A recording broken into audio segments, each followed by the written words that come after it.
You're listening to Break Your Ego, Find Your Soul with Ramsey Bergeron.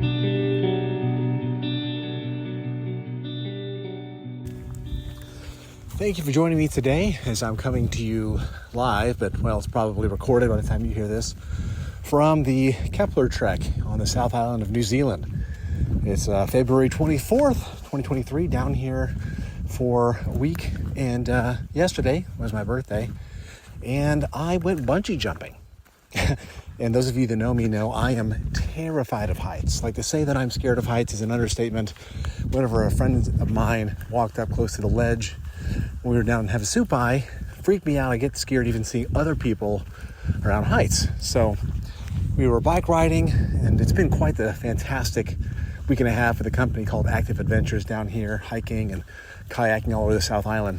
And we were bike riding, and we ended there at the bungee bridge. It was actually where the bungee jump was invented. It's a bridge that's 440 feet over the river below. And I thought, why not? We had a free day in Queenstown on my birthday. I signed up and went back out the next day. Was the second person to get in line. Was there with Chad, another person in my group from Scottsdale. And I jumped.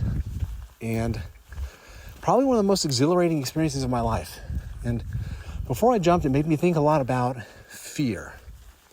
And the things in my life, or the times in my life that I've let fear kind of decide what I was going to do and what I wasn't going to do. And think about, how much does fear govern our lives? And we're always so scared to do things, and there's different reasons for that. And sometimes we pretend like it's not fear, or we rationalize our way out of it. Like, well, no, I don't want to start my own business. What if it fails? And so we don't do it out of fear. We don't ask that person for their phone number out of fear, or I guess text or whatever it is now to ask people out. We're so scared to get out of toxic relationships. We're scared to be alone. We're scared of what our parents might think, scared of what our family might think. So how much of your life are you living authentically? Doing the things that make you feel alive, doing the things that are in line with your values, the things that bring you joy. And I think back on, I guess the road not taken. Some of the things I know whenever I was younger and I wanted to be a famous actor, I told myself that at 23 years old, I was going to move to Los Angeles and be an actor and make it big and become famous. And that was always something that I regretted not doing. Well, I'm also not going to look back and shame myself for the things I didn't do. But I know now, I guess, in the back half of my life, I'm going to try not to operate out of a place of fear. I'm going to try to say yes to the things that I want to do, yes to the things that are in alignment with who I am. It's kind of scary not being even in a relationship. I've never really done that, but it's also, I'm finding so much freedom in it, so much freedom in being myself. Like, I'm walking right now through this giant beech forest here in New Zealand, just by myself. I'm with a group, but I like hiking off by myself because I'm an ambivert. I enjoy solitude just as much as I enjoy being in front of a group of people. And right now, just being out here in nature, reconnecting, man, how life was so fucking different just 2 months ago. And in taking these leaps, taking these challenges, and facing fear head on, I'm able to experience life. That's where life exists, on the other side of fear.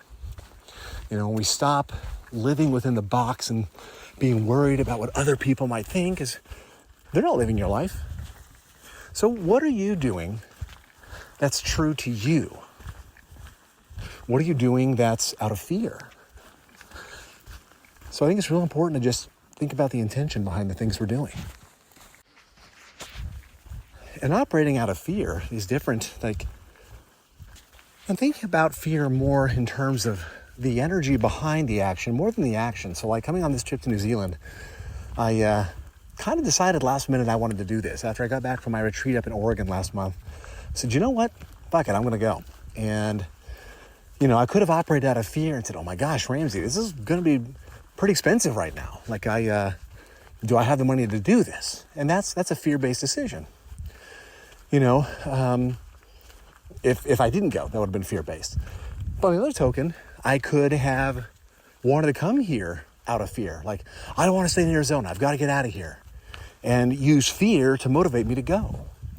So think about it more in terms of the energy behind what you're doing. Are you stepping into the action that brings you joy? Because just as either of those choices could have been based out of fear, either could have been based out of joy or gratitude. Where it's like, you know what? No, I get the opportunity to go and do this. I want to go do it. Had I stayed in town, I could have leaned in to like, no, you know what? Starting the new year off right. I want my birthday to be in Arizona surrounded by people I love. And I think it's important to be honest with yourself whenever you're asking yourself these questions. And for me, that's where the meditation comes in. Just being able to sit in silence and see how the thought or the feelings resonate within me. Because it's really easy to rationalize. It's really easy to make a decision emotionally based in fear and then justify it rationally. Like if I didn't go bungee jumping yesterday, it's like, well, no, my back's achy. I don't want to do it. I could have gotten hurt. All right, well, those are all excuses, really. And I signed up for it. And I got to give credit to my guide, Andy, on the trip. He's been one of the most fantastic tour guides I've ever worked with. And I had signed up to bungee jump, and then it was about a 30-minute drive back to Queenstown. And I started losing momentum because I had to take an Uber the next morning. And I said, you know what? Maybe I'll just have donated to the business because you signed up, you're not getting your money back if you don't jump. And he said, oh, come on, Ramsey. He says it in his Kiwi accent. I wouldn't be doing it justice if I tried. But he said, oh, don't make a donation. They don't need your money. Go out there. I want to see you jump.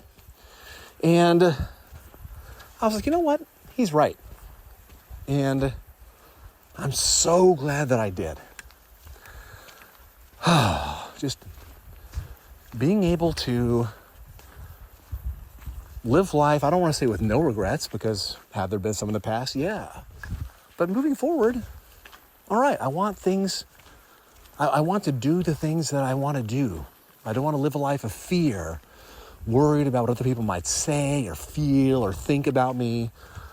Just, enjoy life. Stop living fear-based and start living purpose-based. Well, I've still got another week here in New Zealand before I head back to Hawaii for a week before I head home. So maybe more to share with you. But for now, signing off from here on the Kepler Trek in the South Island of New Zealand. For information on my personal or executive coaching, or if you would like to have me be a speaker at your next event, please visit my website at www.bergeronwellbeing.com. Make sure you like and subscribe to this podcast, and please leave a comment to let me know your thoughts or about any future topics you would like me to cover.